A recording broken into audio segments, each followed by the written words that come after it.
दोस्तों, इंद्र देवों के राजा होने के बावजूद भी ज्यादातर समय बुद्धिमान नहीं थे।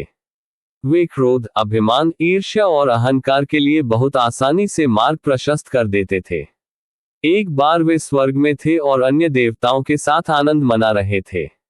इंद्र ने सोचा कि वे सभी से श्रेष्ठ हैं और कोई भी उनकी शक्ति को पराजित नहीं कर सकता। जब यह विचार उनके मन में चल रहा था, तभी बृहस्पति, जो सभी देवताओं के गुरु हैं, वहां आए। लेकिन इंद्र इतने अभिमान में थे कि उन्होंने खड़े होकर गुरु का अभिवादन करने की परंपरा का पालन नहीं किया। बृहस्पति को बहुत अपमानजनक लगा और इसलिए वे तुरंत वहां से लौट गए और अदृश्य हो गए।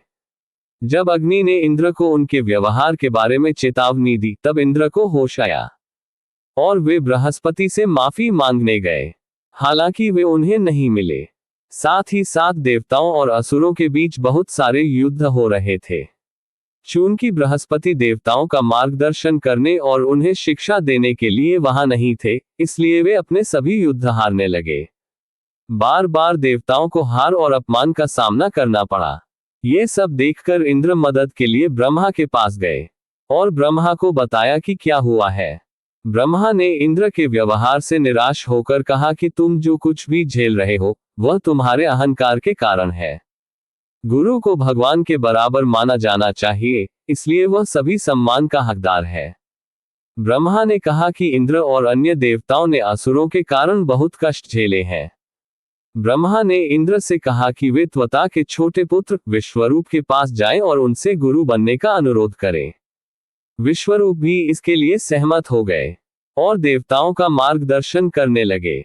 देवता भी जीतने लगे। अपनी जीत के बावजूद इंद्र विश्वरूप पर पूरा भरोसा नहीं करते थे, क्योंकि वे अपनी मां की ओर से असुर थे और पिता की ओर से देव।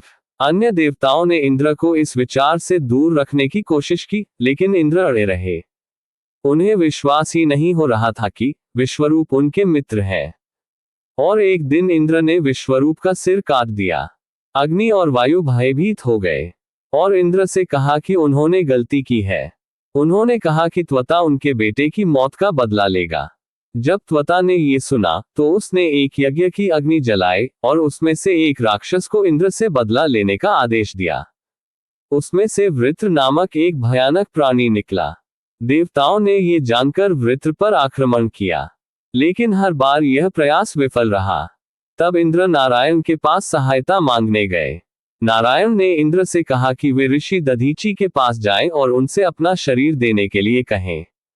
फिर उनकी हड्डियों से एक ऐसा हथियार निकलेगा जिससे इंद्र वृत्र का सिर काट सकेंगे। ऋषि दधीची का शरीर नारायण कवच के निरंतर जाप से मजबूत हुआ था। ऋषि दधीची ने अपना शरीर दिया और दिव्य हथियार वज्र बना। इस बीच वृत्र ने धरती पर तबाही मचा दी। वृत्र धरती पर गया और एक ही घूंट में एक नदी का पानी पी गया। मनुष्य वृत्र का मुकाबला नहीं कर सके।